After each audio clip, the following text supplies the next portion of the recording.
Well, the 2025 trade deadline has come and gone, and the Mets are definitely a much improved team today. They didn't fill every hole that they needed to. I think getting a starting pitcher would have been great. A frontline starting pitcher like Sandy Alcantara or Zach Gallen would have really made this an A-plus trade deadline, but it doesn't really seem like those guys were available. You know, there was rumors and a tweet made that basically Sandy Alcantara, if you were to go out and get him, the Marlins were asking for 2 top 5 prospects, and that just wasn't going to happen for a guy who has an ERA in the mid-5s. You weren't going to give up that much to go out and get a starting pitcher, and you can see that none of the contenders traded for a starting pitcher.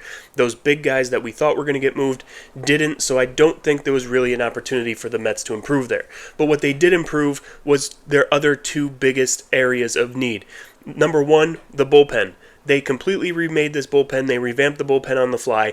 They got 2 real good back end of the bullpen, 8th inning guys in Ryan Helsley and Tyler Rogers. They're going to solidify the late innings of games. Also, a week ago, you have to include him in this trade deadline. They got Gregory Soto, who's a hard-throwing lefty, really tough against lefty hitters. And in the Mets division and in the playoffs, they're going to be facing some really good lefty hitters. So he was definitely another added bonus to this trade deadline season. And then they go out and get a center fielder in Cedric Mullins. Now, is he the guy I wanted? No. I thought there was maybe better options out there, but those options did not get traded either. So Cedric Mullins seems like maybe he was the best guy that was truly available, and he is an upgrade to Tyrone Taylor in center field. Maybe not defensively, but offensively he's going to give you more pop. He's got some speed. He's just a pretty good major league player. Not a game changer, not someone who's going to hit in the middle of this lineup, but overall he is a better player than what we had there before. So overall, I really kind of give this like an A-, maybe an A trade deadline, just because you took care of 2 of your 3 biggest needs, and really you kind of kept pace with everyone else. The Padres went out and did a lot. They got much better.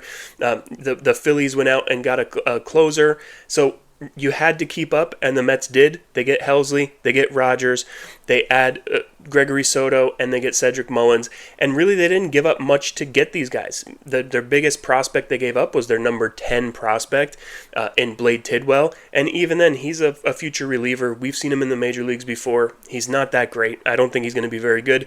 They didn't really give up much to get any of these guys. They still kept all of their top-end prospects, and I think that's important. They weren't going to trade their biggest guys like Benj or Jet Williams or any of their big-time pitching prospects to make deals for rentals. So overall, really happy with this deadline. Give it an A- or an A. And until next time, let's go Mets.